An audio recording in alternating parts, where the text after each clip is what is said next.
question and answer session. Viewers can phone in their questions the day of the show to 812-888-5334 or send your email questions in advance to WVUT@VINU.edu. Our live broadcast begins at 9 a.m. The show will be rebroadcast that same day on WVUT at 5 p.m. PBS invites you to join the president. Let's put on a show for a musical celebration of Broadway. Join host Nathan Lane. Can you see me? Can't you see me? Idina Menzel. Defying gravity. Marvin Hamlish. Audra McDonald. Stop talking about him yet. Brian Darcy James. And many more.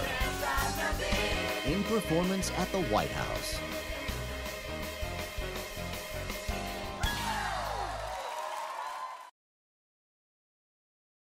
Welcome back and good evening, everyone. We've reached the end of another week, and if you're going to celebrate out tonight on this Good Friday, here's what you need to know. It is currently 41 degrees here in Vincennes. That's just under today's high of 42 degrees. A comeback from this morning's low at 28. The winds are coming from the west at 25 miles per hour, and that's made it feel like it's 32 degrees outside. The barometric pressure is at 29.94 and rising. It's that same story over the entire WVUT viewing area today. Overcast skies from Sullivan down to Decker. Sullivan at 39, Montgomery, Sumner, and Decker all at 41 degrees. As we look out across the nation today, we are seeing some warm temperatures up on the Atlantic coast near the nation's capital. They're at 56, all the way down to Savannah, Georgia at 39. Miami, Florida is at 84. Then you see more cooler temperatures as we move further west, with New Orleans at 62 degrees, Houston at 63. But as we look out to our west, we're seeing some nice temperatures there as they're getting ready for that big Oscar weekend there in Southern California, with 63 their high there in Los Angeles. As we look back to the west, there's that low pressure system that brought those three different stories with it throughout most of the eastern half of the country. You'll remember yesterday it brought about 5 to 8 inches of snow between Chicago and all the way over to Detroit, about 3 to 4 of that sticking as temperatures decided to dive down into the lower 30s late last night and into this morning. Then it brought those 30-mile-per-hour winds that we saw between Indianapolis and our area here in southern Indiana, and then you see that very clear picture of what it did to the south. Thunderstorms and those heavy rain showers that right now throughout much of the Atlanta all the way over to the Savannah area, they're seeing some tornado watches and warnings throughout their area. So what's going to happen for the weekend? The answer is right there. That big blue H will be here just in time for the weekend and will in turn knock us back into the 50-degree club. Your weekend weather forecast looks like this. Tonight, mostly cloudy with 30-mile-per-hour winds, a slight chance of rain tonight, your low 28 degrees. Tomorrow, mostly cloudy with the winds coming from the west-northwest at 10 to 20 miles per hour, your high 40 degrees. Tomorrow night, mostly clear, calm winds at 5 miles per hour, your low at 24. The extended forecast says Sunday will be a sunny one with your high 55 degrees, your low 35. Monday still sunny at 56 degrees, your low dropping down to 37. And Tuesday we'll see clouds start to return to our area with clouds at at mostly cloudy, and your temperature at 59 for the high, 49 that day's low. So the weekend will look good before the rain decides to creep back in, Danny. Well, hopefully everyone can get outside and enjoy that sunshine. Thanks, Cameron. Well, it looks like the VU Trailblazers will look to cap off an outstanding regular season with a win tonight in the PE complex. Jesse Gwynn is here now with all the details. Jesse? Well, Danny, tonight's game will also mark the final home game for 3 Trailblazers. I'll tell you more about it when News Center 22 returns.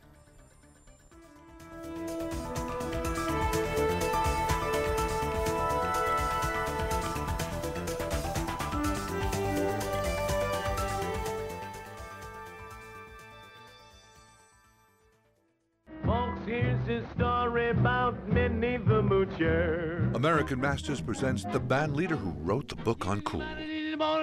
Cab Calloway had the music and the moves and the lingo that led the way. Hip-hop is Cab Calloway.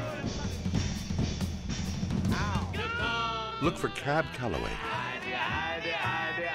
Sketches on American Masters.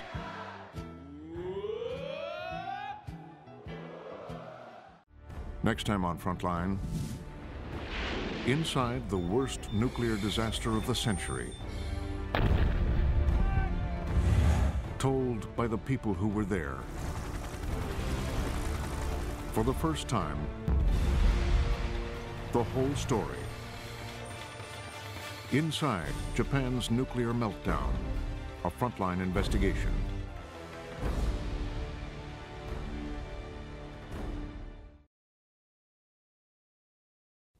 Blazers to celebrate senior night. Good evening, everybody. For WVUT Sports, I'm Jesse Gwynn. The Vincennes University men's basketball team closes out the regular season tonight at home against Lindsey Wilson Junior Varsity. VU enters the game riding a 12-game winning streak and ranked third in the nation.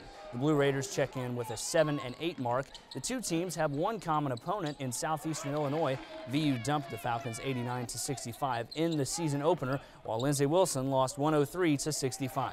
VU seniors Bryant Smith, Arthur Williams, and Ray Lester will be honored prior to tonight's game, which tips off at 7 p.m.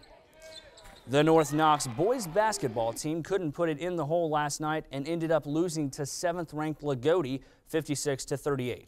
The Warriors shot only 34% from the field and committed 18 turnovers. Lagodi grabbed the lead in the first half, leading by 10 points after one quarter and 11 at intermission. Jordan Muir was the only North Knox player to finish in double figures with 13 points. The Warriors will host next week's boys Class 2A sectional. They'll have their hands full right of the gate as they take on third-ranked Eastern Green at 6 p.m. on Wednesday. There are 3 games on tonight's boys high school basketball schedule. Vincennes Lincoln visits Evansville North in their final tune-up prior to the start of next week's sectional. Vincennes Reveille looks to close out the regular season with a win at Shoals, and South Knox will look to make it a 3 in a row with a win at Wood Memorial. Lynn Sanity hit South Beach on Thursday night as Jeremy Lin and the New York Knicks visited the Miami Heat. But it was LeBron James and company who showed the NBA fans that the Knicks may not quite be ready for league supremacy. James, Dwayne Wade, and Chris Bosh all scored over 20 points for the Heat in their 102-88 win over New York. Lin struggled throughout the game, only scoring 9 points and dishing out 3 assists. Afterwards, Lin called a loss a learning experience. This team is young in terms of, players coming in and players coming back, and so obviously as a point guard and the leader on the floor, having the ball in my hands, I have to make sure that I'm learning and I'm improving so I can lead this team when I have the ball in my hands, so I can take care of the ball and things like that. The Heat have now won 8 in a row and own the NBA's best record. It's not so easy anymore for the Los Angeles Lakers to push around the Oklahoma City Thunder. Kevin Durant scored 33 points. Russell Westbrook added 19 as the Thunder beat the Lakers 185.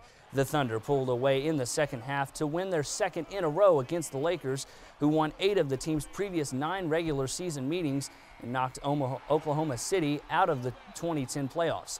Kobe Bryant scored 24 points but went 7 for 24 from the field for Los Angeles. Paul Gasol had 22 points and 9 rebounds.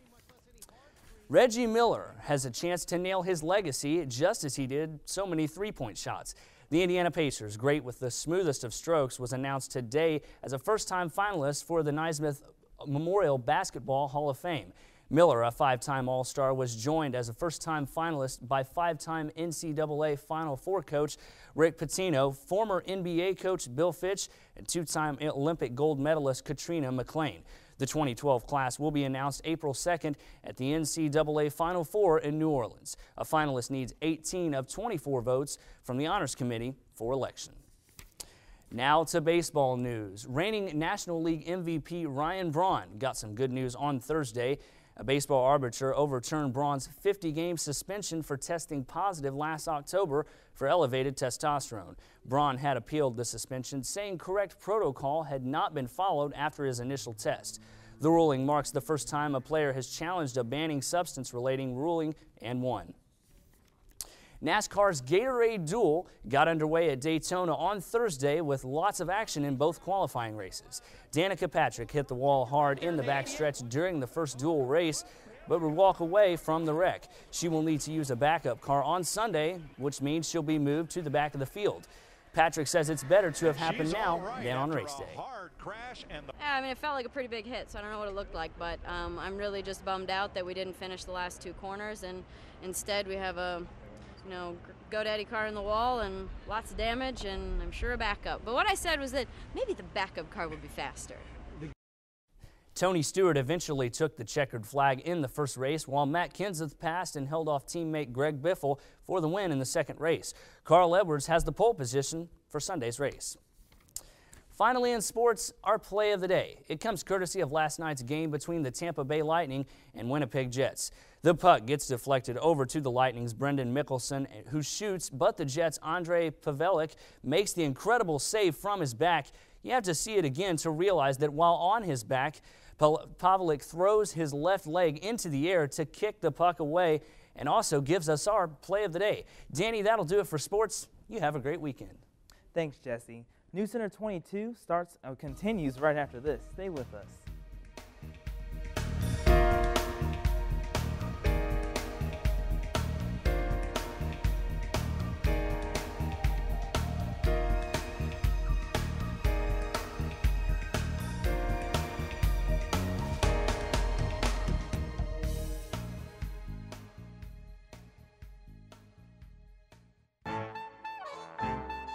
Next time, you won't believe what Roadshow found in the Quaker State, Pennsylvania. We never, ever, ever see a progression of needlework. And that they get better with each one. It's just fantastic. Oh my gosh, that's amazing. Really? That's amazing. I'd have never thought that. Don't miss our visit to Pittsburgh next time on Antiques Roadshow.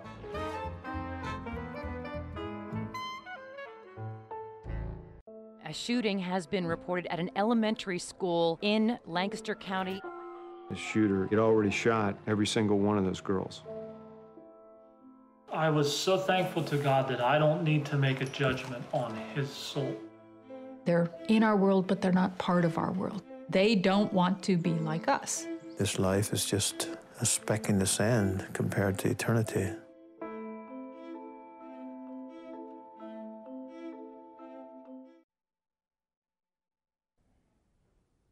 A car crash is broadcasted live on a local news station. A baby aardvark makes its debut, and a lobster that's the size of a small child.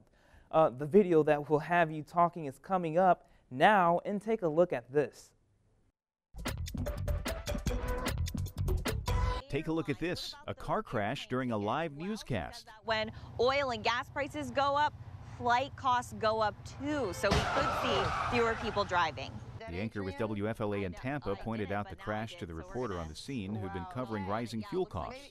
I'm probably shocked by the gas prices. The reporter later said the drivers in the car and cab that collided suffered only minor injuries. There's a new arrival at Illinois' Brookfield Zoo. This aardvark came into the world January 12th, and it's the first of its kind born at the zoo in 10 years. The little guy, or gal, doesn't have a name yet, mostly because zookeepers won't know if it's male or female for at least a year. He, as you can see, is very strong and very antsy. He seems to be doing perfectly well. The zoo says only about 28 of the South African animals can be found in zoos across North America. This giant lobster has found a temporary home at the Maine State Aquarium. The oversized crustacean tips the scales at a whopping 27 pounds. It was caught last week by a shrimp trawler and brought to the aquarium by the Marine Patrol. Plans are to eventually return the lobster to the sea. For Take a Look at This, I'm Andy Rose.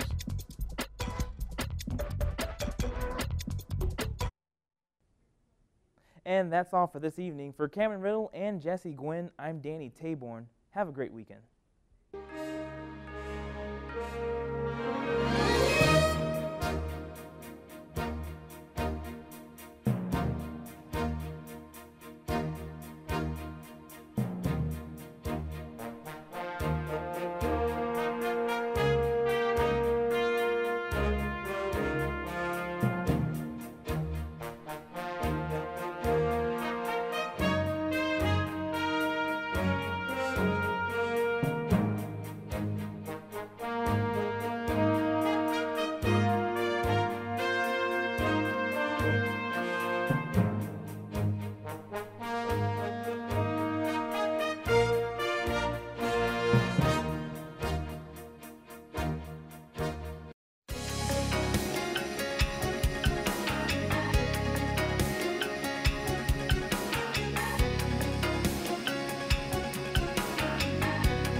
Welcome to our program tonight, a special edition.